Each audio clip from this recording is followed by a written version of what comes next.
ইশারায় রেখেছো এই শ্যামল পৃথিবীর চিত্রখানি এখন তোমার হাতে তুমি এঁকেছো। ওগো আল্লাহ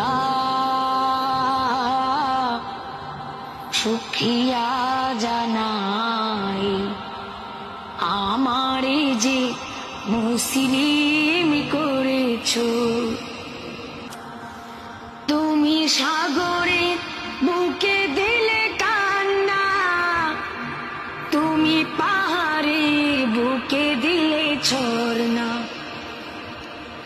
তুমি সাগরে বুকে দিলে কান্না, তুমি পাহাড়ের বুকে দিলে ঝরনা। ওই নিশিরাতে এই দূর নীলিমায় তুমি আলোর প্রদীপ খানি জ্বেলেছো। ওগো আল্লাহ শুকরিয়া জানাই